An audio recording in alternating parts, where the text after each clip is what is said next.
Hi everyone, and welcome to today's Forex session. And we are now ready to roll. The recording is going, but before we start, as usual, may I please draw your attention to the disclaimer that I know you can see on your screen. As you know, trading can be a very risky business, so please, don't use money that you cannot afford to lose. Fantastic. Right, let me just see if I can work this.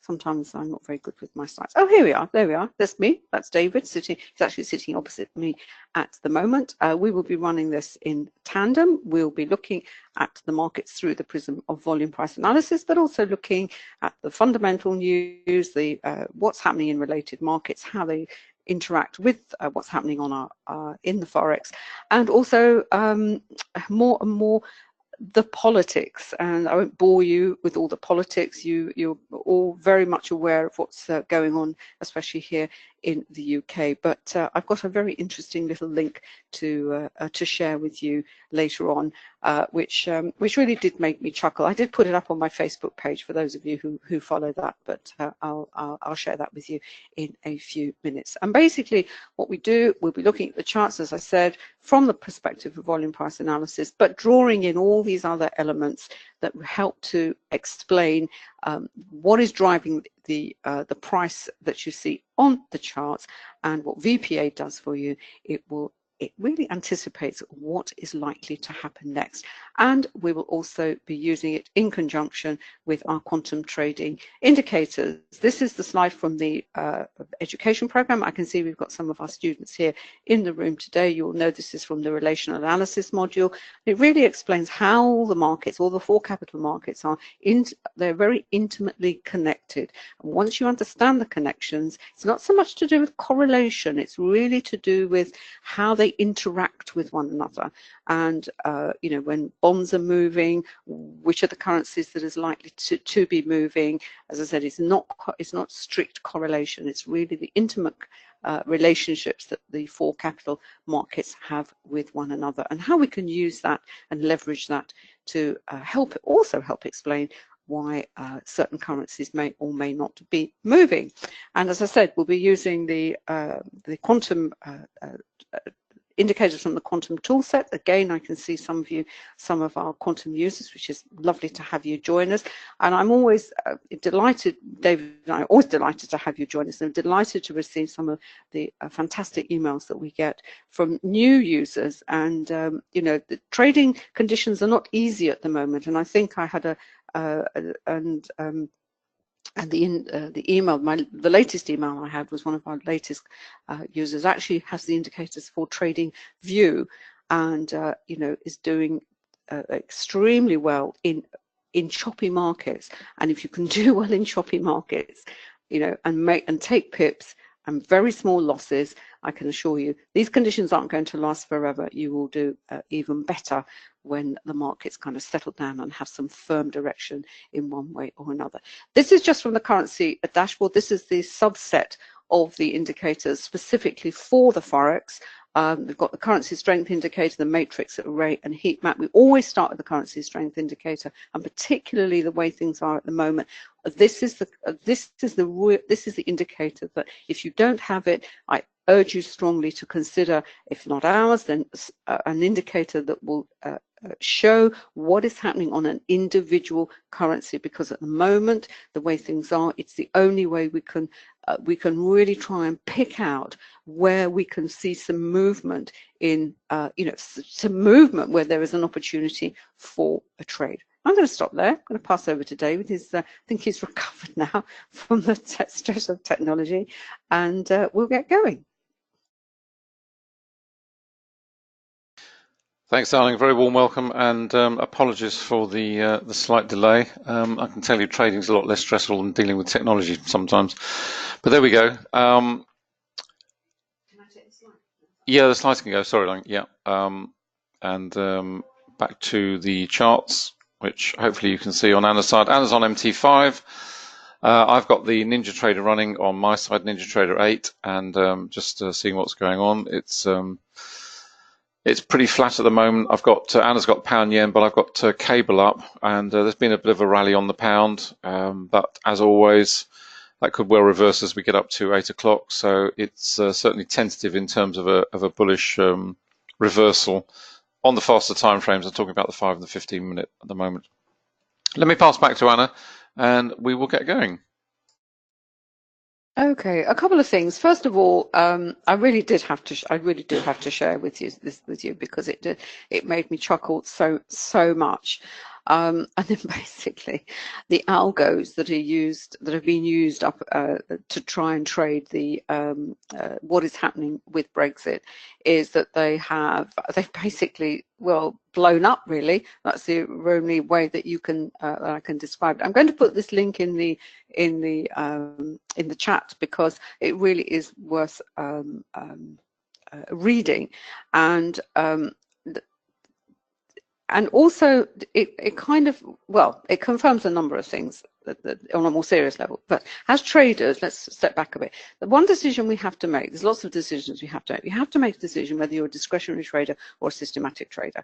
And if you use an algo, an EA, or any system that has a very, very prescribed rule set, you are a systematic trader. Now, whether that system is based on, this was actually based on news reading, where essentially they had programmed in that whenever a certain person in this saga said something, market would go up, when it was contradicted by someone else, the market would go down, and the trade was a trickle. It's the model.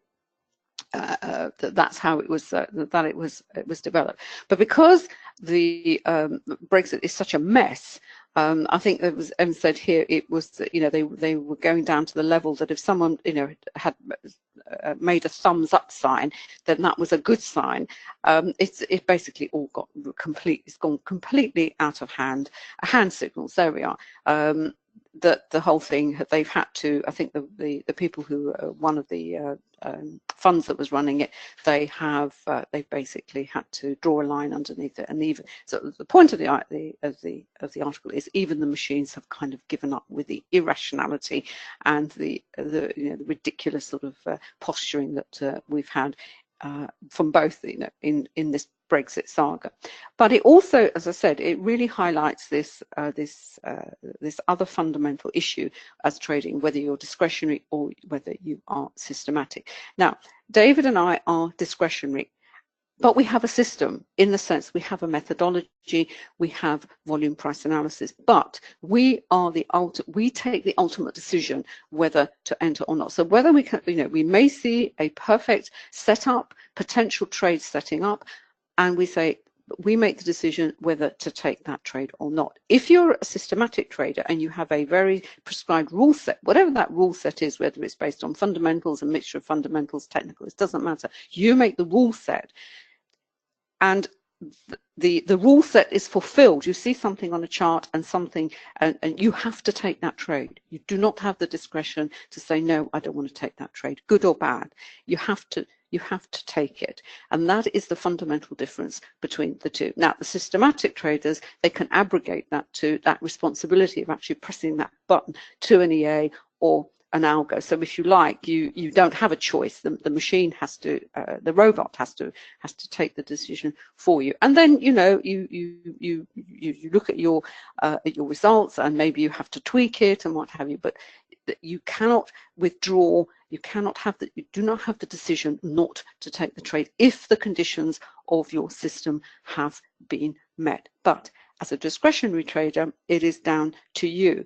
You can, as I said, you can have a system as a discretionary trader. Ours is, in inverted commas, we use volume price analysis, but the ultimate decision is ours. But if you have a system, you do not have the discretion to either take or not take the trade. And what is also interesting, I spoke to someone who is involved in machine learning for this market, and he used to work in all sorts of different hedge funds and hedge fund companies and what have you.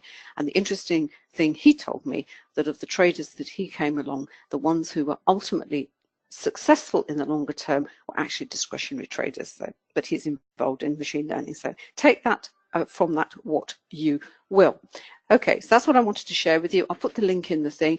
With regard to fundamental news, I must admit the ECB normally is on a Thursday, so we were all sort of, geared up to ECB. And then I actually took a closer look at the calendar earlier this week, and blow me down, it all happened yesterday. So looking at the calendar this morning, as we can see here, there's not an awful, in fact, there's nothing going on until the US session, where we have PPI, and David and I are back later at 1:45, aren't we, David? 12:45. Well, we'll be looking at the US session. So what does that leave? Well, we've got, what's that? A move over to you? Yeah. Yep, I'll move over to you. Dave, have you been looking at bits and pieces? Yep. So what I said earlier about when we are faced with market conditions that we have at the moment, we look at the CSI.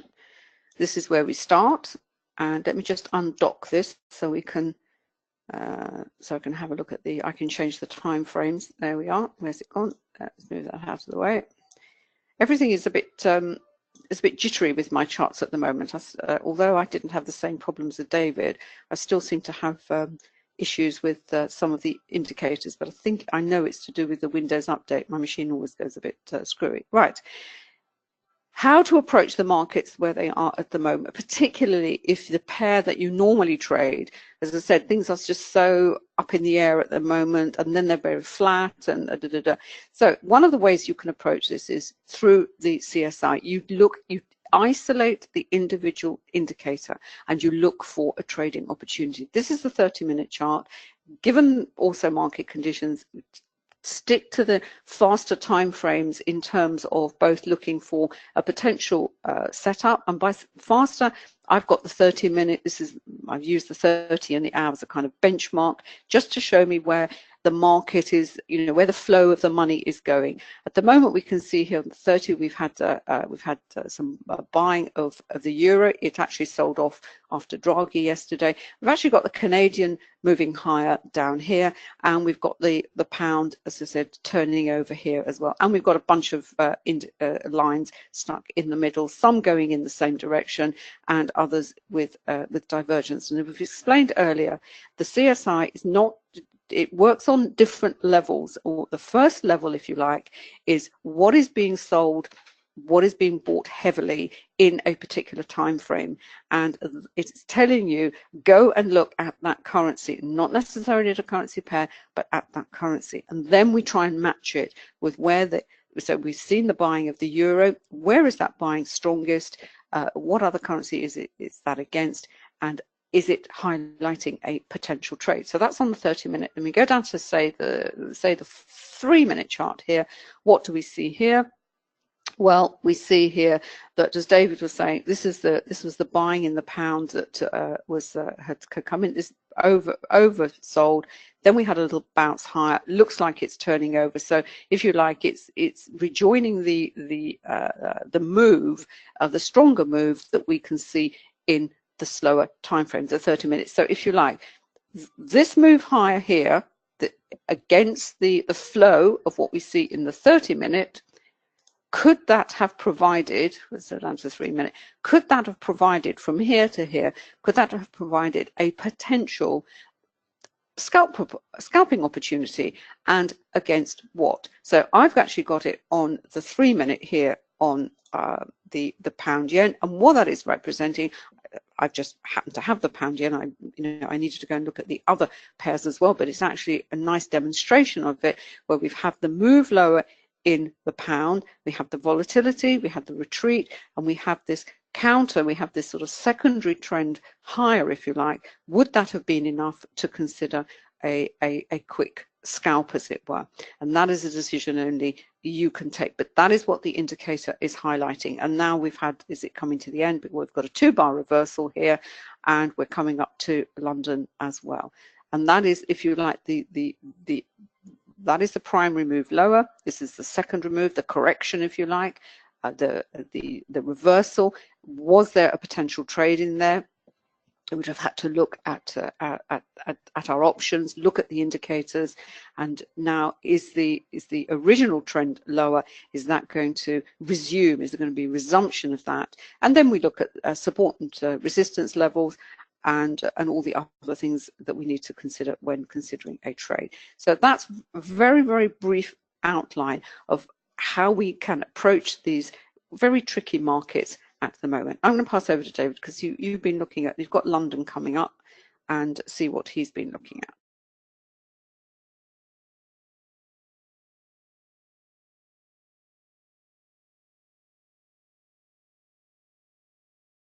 Just switched over to the NinjaTrader, which should be up on your screens now. And Anna's been on pound yen, I've been on cable. But I just wanted to highlight one or two aspects of it because it ties very neatly into the starting point being the, excuse me, I'm just going to switch off for a moment. I've got a frog in my throat.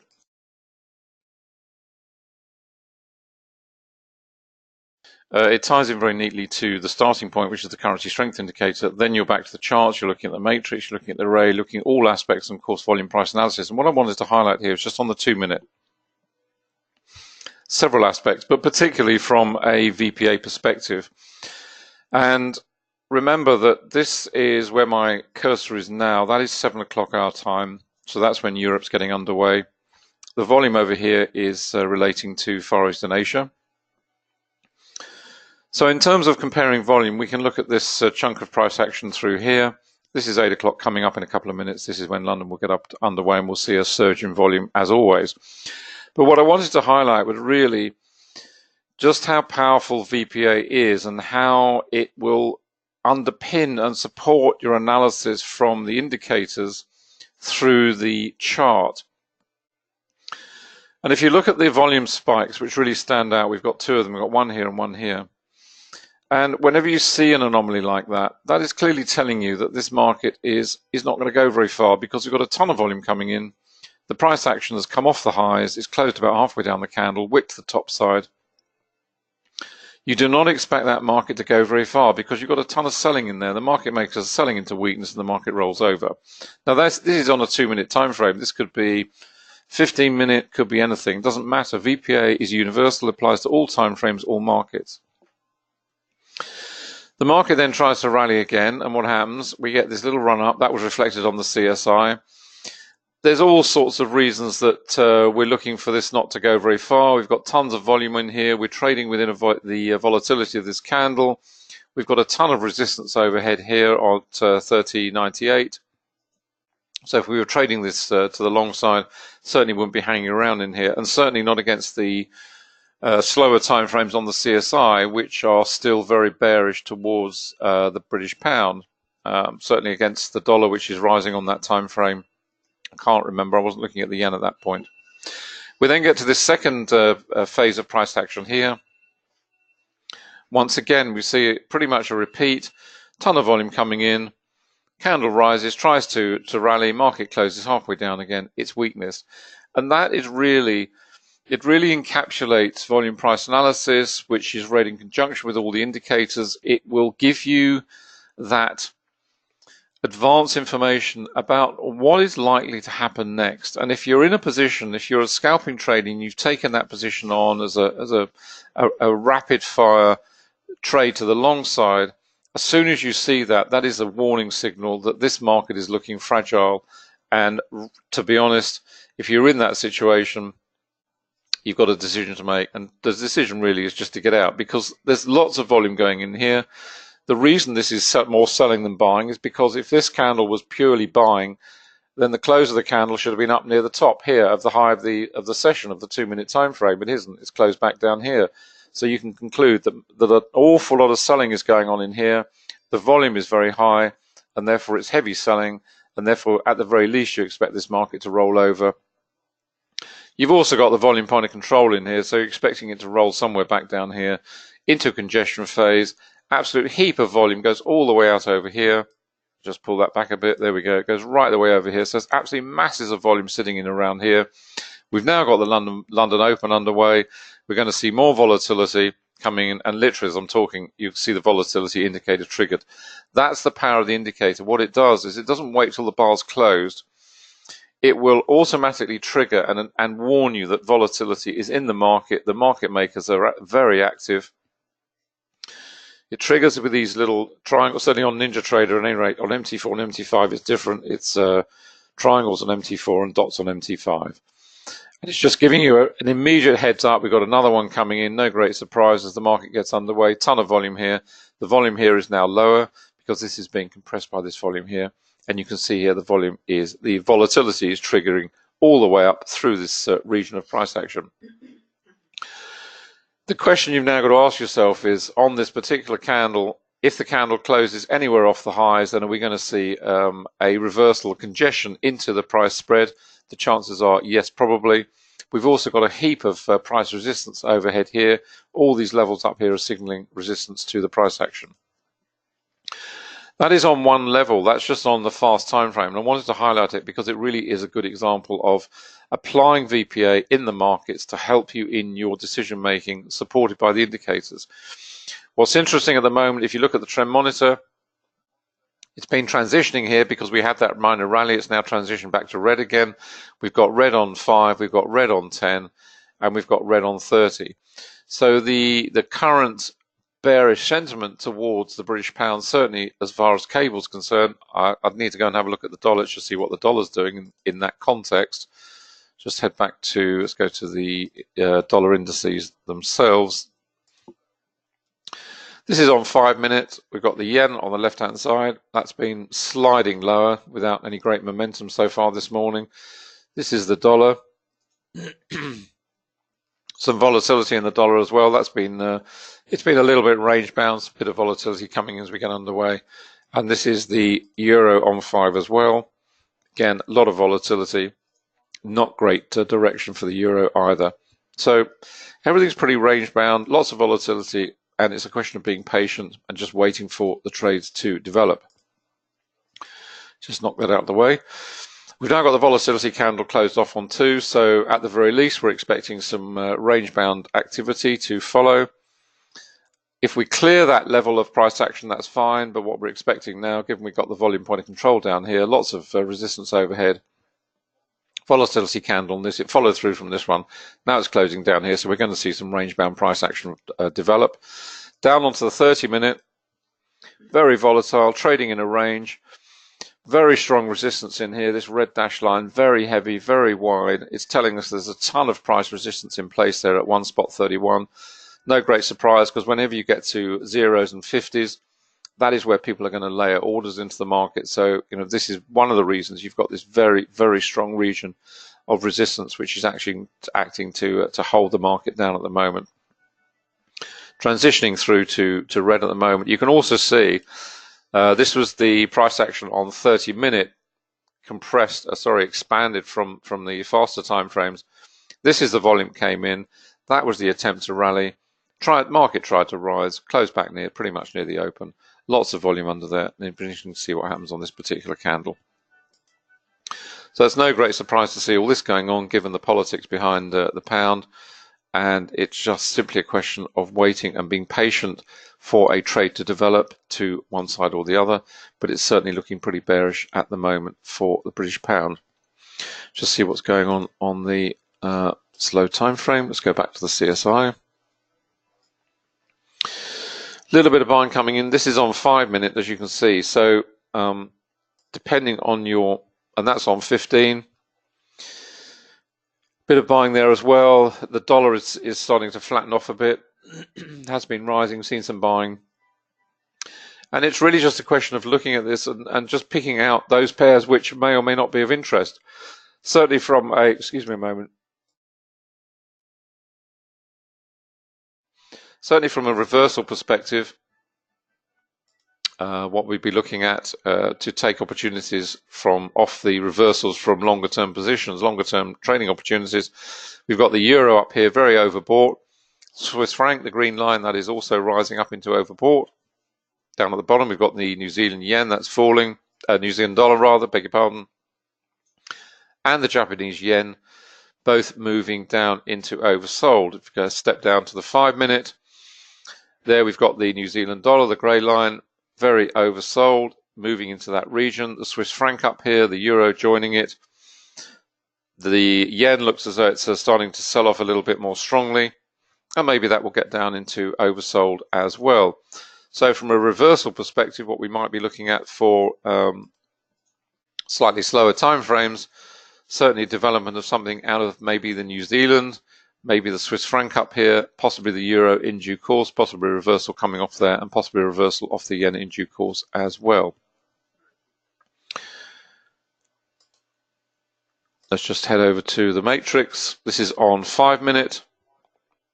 Let's just isolate out the British pound, see whether there's any universal sentiment across the market. Well, it's a little bit mixed. There's buying, there's pound Swiss in the mid-table here. There is some buying of the pound against the euro. You've got pound up here, certainly against New Zealand. The reason it's we've got it pretty strongly against New Zealand dollar is that's pretty much being driven by New Zealand dollar weakness rather than sustained strength in the pound. But nevertheless, it's there. It's not particularly strong.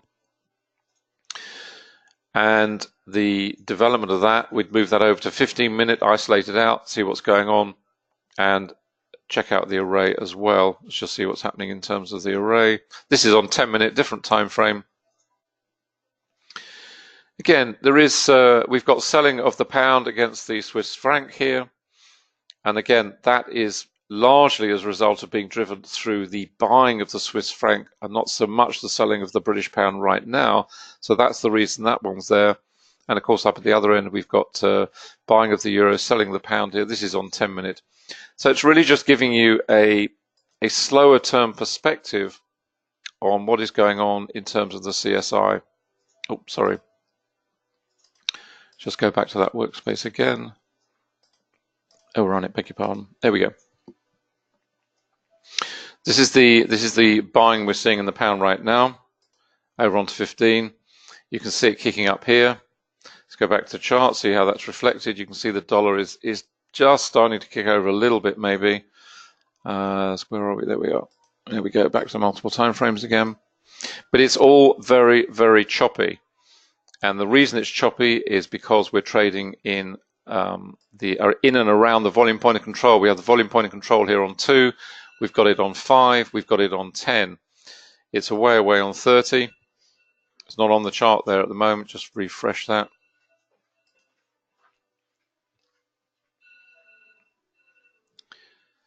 It's a little bit sluggish this morning. There we go. Here's our volume point of control on 30. So we know for a fact that for a trend to develop, we've got to be patient, we've got to wait, and really it's a question of whether you want to be trading the pound in these choppy market conditions. It's very, very choppy, very volatile. It's no great surprise given the uncertainty that now surrounds this market and the currency in particular. So, you know, the open is really no great surprise at all. And it's just, as I say, a question of being patient and waiting. You've got volatility pretty much on every single time frame. And just really to put it into context, this is on the daily chart for cable. You know, that's where we are right now. Again, we're trading around the volume point of control. Is this going to develop into a trend? It's just choppy, moving around. Let me just move over to the Aussie yen, which is a step away from the pound for a little bit of relief. The interesting thing with the Aussie yen is really it's now developing. This is on the daily, but it's also a similar picture on the weekly, where we're now developing this very, very strong channel, which again is building around the volume point of control. Again, this could be a 1-minute time frame or a 1 month, makes no difference. What it's telling you loud and clear is that we've got very well defined levels of resistance, ceiling of resistance, platform of support in place.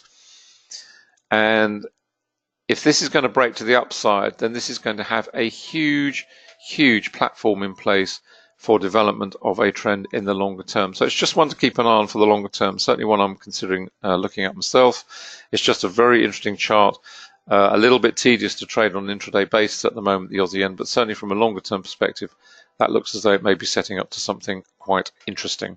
I'm going to pass back to Anna at that point.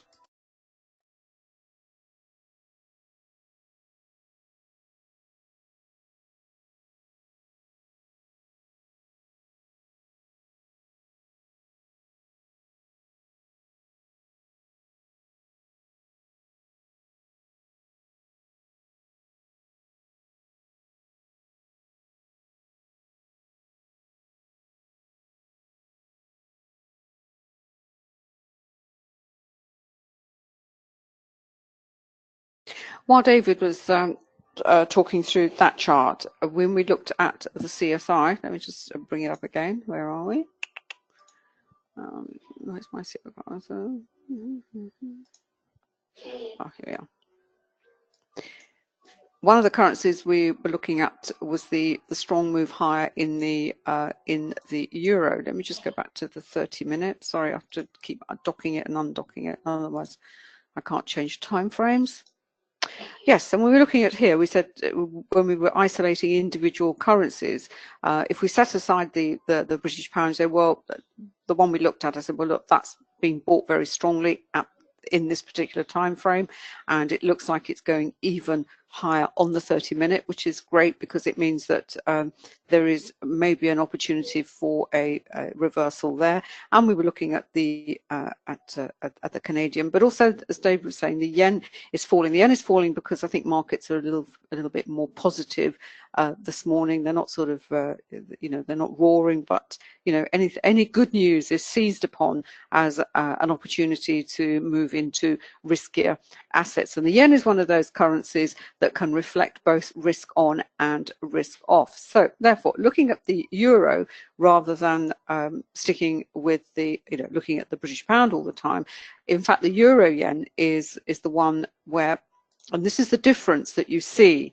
when a currency and a currency pair is not doesn't have this political baggage that it has to cope with, which is why that, as I said, that algo was just having so many problems. Look at the smoothness of the price action, and this is the kind of trade that is out there if you can, if you know what to look for in terms of price action, volume, and also recognize the phase of price action that the pair is in the longer term charts. We'll look at, say, the daily chart of the euro yen. It looks very different to what the pound yen looks like, which is why you are likely to get these, as I said, these smoother moves, both to the downside. You will obviously always get an element of congestion, sideways movement. That's what markets do, and they stay sideways for an awful long time before they get a firm, a firm direction comes in. But even in this move, let's look at this move lower here is much smoother than this one. So this was a trend without volatility. We know that because we don't have any pullbacks on it. Then we go into congestion. That looks like to me, without even looking at the time chart, given the fractals and the pivots, there was a degree of volatility in this sideways, sort of a bit of a choppy price action. Then we started to move higher. The trend monitor is blue, bright. That's what we want to see. But I would suggest, and we'll look at the time charts, that this was a trend, but with a trend with a degree of volatility. Look at the number of times that it pulled back here and pulled back here and pulled back here before it carried on higher, and now it's it looks like it is moving much strongly higher. But we know, given what the CSI is telling us on the 30, this particular move may be running, will certainly be going to be running into some significant resistance. And in fact, on the 3-minute chart, this is what I said about the move higher being volatile. We can see this where we have a volatility candle come in, we have a retreat to within the spread of this candle. So everything is playing out as we could see both on the Renko and on the CSI. It's all about anticipation, what is likely to be happening next. And this is what the methodology, the system tells you, i.e. VPA, and what the indicators then support, as it were. And we can see here, this is the move high. This is on the 30. Talking about levels, the level that I would be anticipating that this would be moving to would be 125.50. Doesn't look like it's going to get there. Certainly at the moment, we have the resistance here at 125.42. This is the resistance that's delivered via the volume point of control. So it's a resistance based on volume, price, and time. And you've got this minor resistance here at 125.41, which is delivered from the support and resistance indicator, which is purely price-based. The Camarilla levels and the support and resistance are price-based. These levels here in colors are related to, I've actually put my volume point of control histogram over to the left-hand side because I've got a lot of lines over here. So is this, what are we? We're halfway through this chart. We've got a degree of volume coming in. We're over, looks like we're trying to get over the median line here, but it is struggling, and we know why it is struggling, because on the faster time frame we've had this trigger of the volatility candle. It's gone into the spread of the candle. It has actually tried to break above, so you know, we just have to wait and see how it plays out. Markets can stay overbought and oversold a lot longer than we think. So let's just go on the daily chart. Let me just take the Camarilla off here, because then we'll just look at raw price. Let's have a look, take that off quickly. There we are. Right, just looking at that. Yesterday we had this. We ended up with this doji candle. Yesterday was obviously Draghi. You can see that there. That's when you get a candle like this, a candle of indecision. What is also that candle is on the day there have been some what's called good two-way price action. So I think actually during the day, I think the euro was sold off. I think it was bought quite heavily. You'd have to look at the chart. So that is a very wide-ranging candle, and there would have been plenty of opportunities to both sides of the market. This is the candle that we're looking at the moment, very positive, moving strongly higher. Very different price action profile to the pound yen, which is essentially stuck in a washing line. And this is what you're going to have to do, but this is what the CSI will highlight for you. It will point you in the right direction, at least say, right, go and have a look at this, go and check it out, check the daily chart, check your benchmark chart. As I said, mine is the 30 and the hourly chart. I'll just move to the hour and make sure that I've got no and as I said, this was the this is the move. This is where we are at the moment. The Camarilla levels on the hourly chart and above are different to the faster charts. These levels here will only change at the end. They refresh once a week. So if we go to the 30, these are the levels that are the intraday levels that we would be working to. So it's a case of, yeah, it's slow down as well, which happens after volatility. You have this momentum, you have this energy coming to the market, then you have a pause, retreat, perhaps a congestion, and everything just kind of slows down, and we then just have to keep an eye on what the volume is. You know, is this price going to be supported or not? And just very quickly before I pass back to David, I've mentioned this site before, and you may want to you know, consult it occasionally during the day. It gives you, it's from my FX book, but it gives you what the current liquidity is.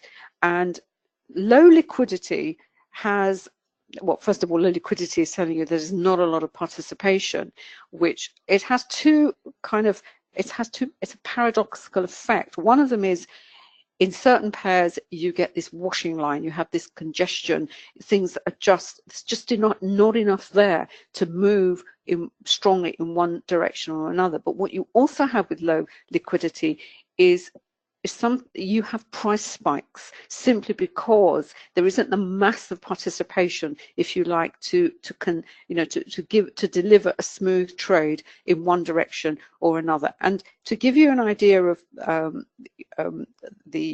whether it's deep or high, you have to look at the session that we're in at the moment. I mean, London, you would expect far more liquidity than we are seeing at the moment. At the moment, it's only 110% of what is the norm, as it were.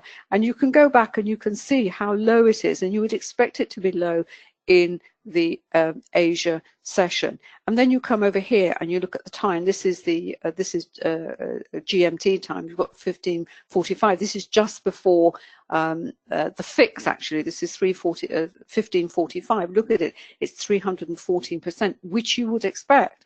But if you go right over here, a couple of days ago, it was nearly 700% higher than you would expect. So you know, when there is this massive participation, you are going to get more trading opportunities. Low liquidity brings its own problems. And one of those problems is that with the low level of participation, you are going to get these price spikes. It's just a bit of information to have in background. Just consult it occasionally and think, you know, and, you know, take it from there. But the starting point is always, as I said, what is the market buying? What is the market selling? What is the market sentiment? And, you know, knowing how that interacts with the individual currency and currency pairs via the CSI and sentiment. We go over to investing.com. Where are we here? Well, the benchmark at the moment is the S&P 500 futures. The market, for whatever reason, it always has, it's that and the VIX. That is really the bellwether for sentiment. So our futures up, our futures down, particularly S&P 500, and that will give you an insight into market sentiment. And of course, we have the bond spreads as well. If the 10-year yield is falling, then it's the market is not a happy place. David, is there anything else you want to say, or is that it? No, that's fine. Okay, I'll just go back to, yeah, I'm just, as I said, the euro, look at the euro yen, waiting for a, what are we? Oh, this is on the ATR. So each one of those bricks is going through at 2.42 pips. Where's my CSI gone? I keep losing it. Ah, here we are. There we are. This is my 30. Still, you know, trying to go higher. The yen, it's, you know, what you want to see. The other thing about these lines is you want to see the steepness of these lines. When they're, you'll get a little kink in them, but you want to see the angle. The angle of the line also is a hint that there is either strong or strong buying or strong selling. Now, what's also interesting, I said earlier, this works on different levels, not just level one is just giving you the heads up of what is likely to, what is being sold and what is being bought. But when these lines are moving in tandem, that we see here with the euro and the dollar, that is also giving us a very clear signal that in this time frame, this pair, the euro dollar, is at the moment moving sideways, which brings its own issues. Yes, darling, you want to say something? Yeah, do you want to move over to you? Mm-hmm. And just to highlight that on the MT5 CSI as well, what you're seeing there in terms of the pound yen, the little inflection point, if you will, on the 30-minute time frame, which is where we are, is really just highlighting the fact that we've had this minor pause point in an otherwise longer-term bearish trend. And what it also signals, what you can see there as Anna isolates them out, first of all, the very strong selling in the New Zealand dollar, the white line, but looking at the relationship between the pound and the yen, you can see there that they are now really tracking one another. So it just gives you another reason to explain why it is that a particular currency pair is in congestion. And it's in congestion because both currencies are moving in the same direction. On occasion, if there is stronger momentum in one, that is sufficient to drive at least a minor trend in the pair. But it's always going to be less strong. That particular trend will always be less strong than those where you've got strength in one counterbalanced by weakness in the other. Those are always the strongest trends, and where the two are moving together like they are at the moment there, then nothing much is going to develop in terms of the pan, certainly in terms of this particular time frame at any rate. There may be opportunities of scalping on a 1, 2, 3, 5 minute whatever, but certainly from a longer term perspective, that is the reason that particular pair for the time being is in congestion. So I just wanted to highlight that. Just want to flip back over onto the NinjaTrader for a moment, just bring you up to date with cable.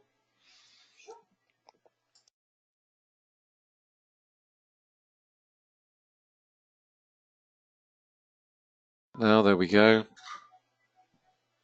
Okay. Let's go back to where we were on the, well, let's start with the 30-minute really. Just to put it all into context, that was the volatility candle. We had the attempt to rally, which was a ton of volume under here. This candle hasn't closed, but will close in 4 minutes. That's the top of the wick, which you may or may not be able to see, but that's the top of the wick there, all the way back down to the volume point of control.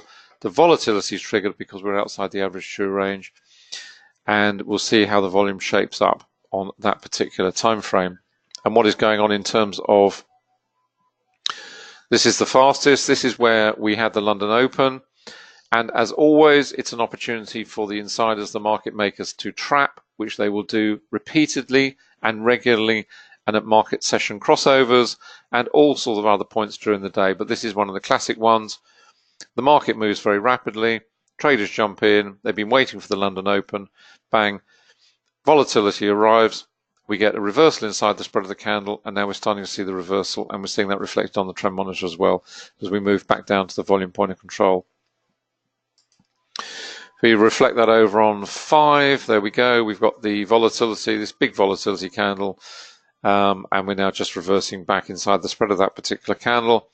And in terms of a trading opportunity, if you're looking for this trend to develop, then it's a question, as always, of setting levels. And I guess this sets it pretty neatly for you. And where would you be looking for? Well, if you're looking for an upside trade, certainly beyond this level, maybe up to the past the high of this candle at any rate, which also aligns quite neatly with the high of this candle over here, which was late in the Far East Asia session. So if you're looking for a level as potential entry point to the long side, then it would certainly be up at this region here.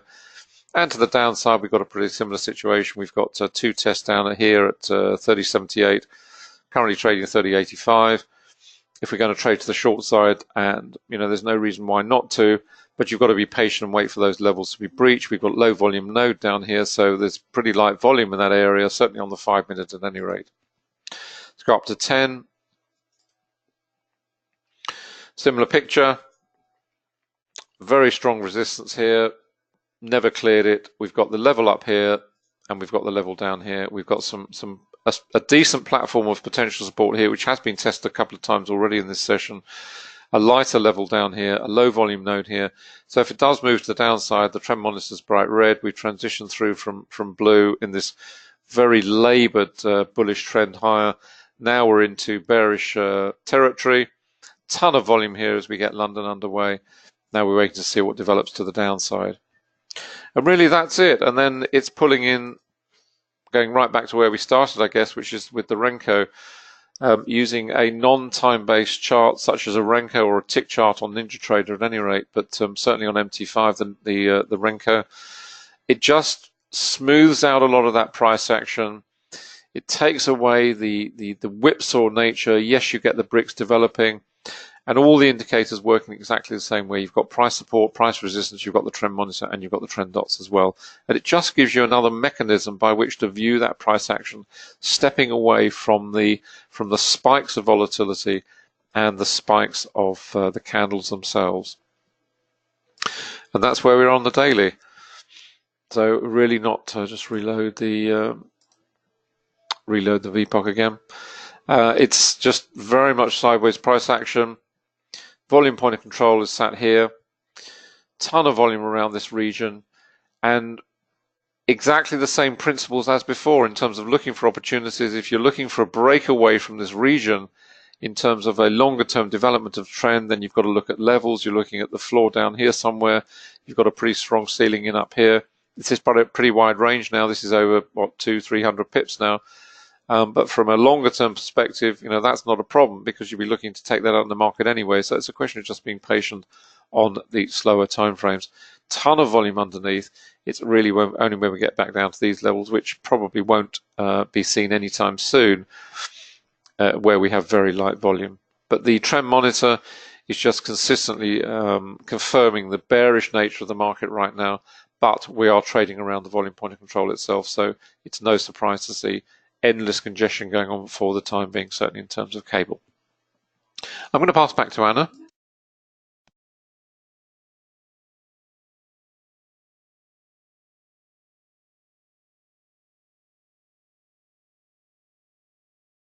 Really, really interesting on the 30-minute of the euro yen. What's also interesting is I'd just like to highlight for you is this is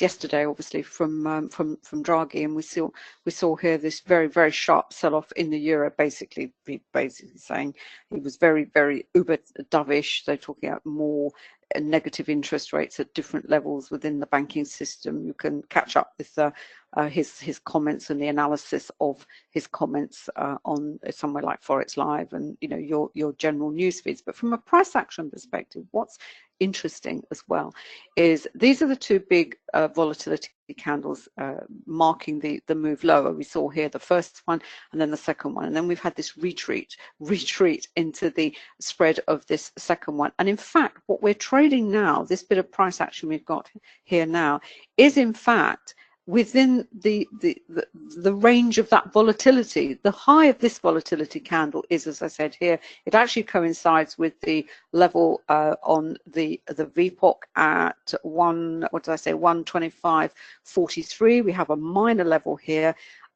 So the volatility candles also act as within their kind of range, as it were. And when you have this very wide range on this 30-minute chart, this is a perfectly feasible, acceptable trade, as it were, trading opportunity. But you have to be aware of the highs and lows of the volatility candles. They themselves also give you yet another support and resistance level, this time based on the volatility. So, and we can see here, we have this confluence, if you like. This is acting as resistance. We've got this price. This is a very minor price resistance because it's a hatched line. And in terms of a potential target, this is the potential target, 125.49, 125.50, because it also coincides with the R4 in terms of in terms of a price objective. But at the moment, it is being contained, as I said, as a result of reaching this volatility. Now, is it actually going to go through there? We would have to go down to the faster time frames, and here we've got it did actually get through this candle here.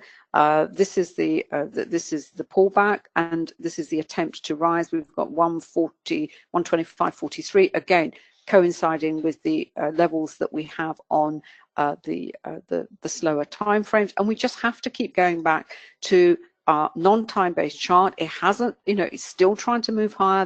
This is one of the beauties of the Renko, is that it helps to keep you in. It smooths out these as I said, these pullbacks. Even this pullback here we went into the grey dot, not the red. It never went into red. This is telling congestion, pullback, correction. The pivot came in as support, but this has stayed relentlessly blue. And in terms of using it when we are going to get a potential reversal, really have to see first of all, we see some red dots. They're the ones that have fired first, and then we have to see what happens with the trend monitor as well. But as an example of, say, moving away from the pound yen, which is really choppy, really tricky at the moment, there are trades, but you've got to go and scope them out using the CSI as your starting point. Let me just see where my CSI is. It disappeared yet again. Oh, here we are.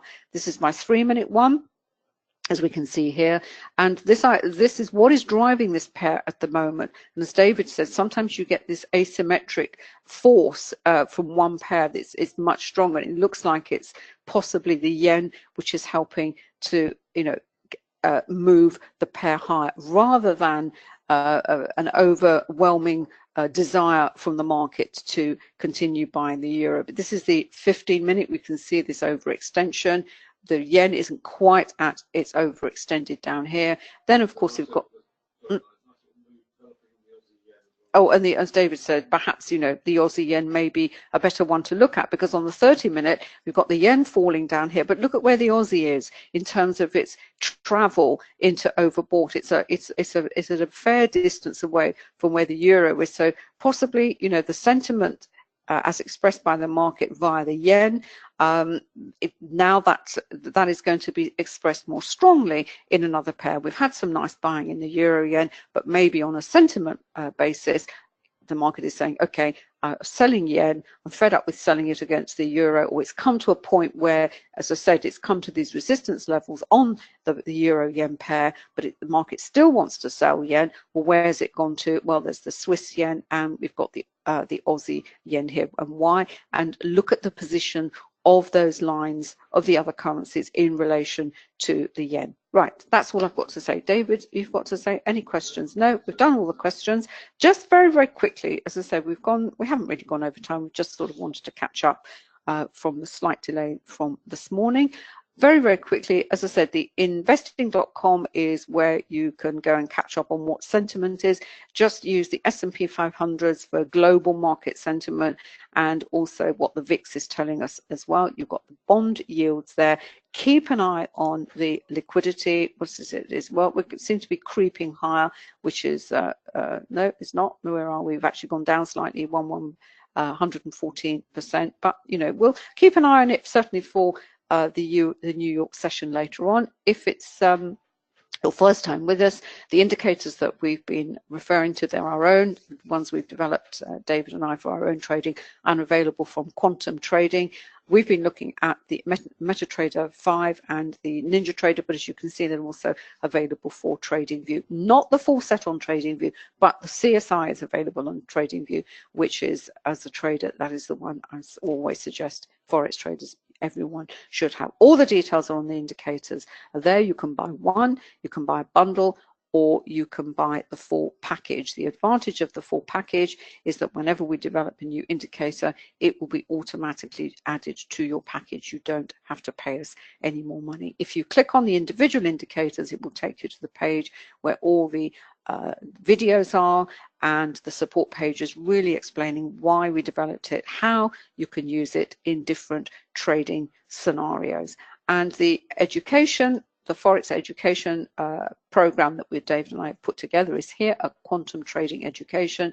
These are the modules, but the program includes the full package. So you can either opt for the NinjaTrader package, the empty meta quotes, or the TradingView. The TradingView package is a little bit less because you don't have so many indicators. Right, and everything is covered by our 7-day money back guarantee and supported by our fantastic customer service. I have to say that because they're a fantastic bunch of guys, and it's 24/7. I think we've even done customer support on high days and holidays, Christmas Day, but there we are. All our customers come from all over the world. Thank you so much for joining us. David, is there anything else you want to say, darling? No, that's it. We are back at 12:45. We'll be looking at the New York session, see how things have played out. If you want any more information on anything we've said, you can email me, anna@annacooling.com, or david@quantumtrading.com. So enjoy the rest of this morning's session. Let's see what happens. Let's catch up later on if you're going to be joining us. If not, we will catch you next week. Take care, everyone. Bye.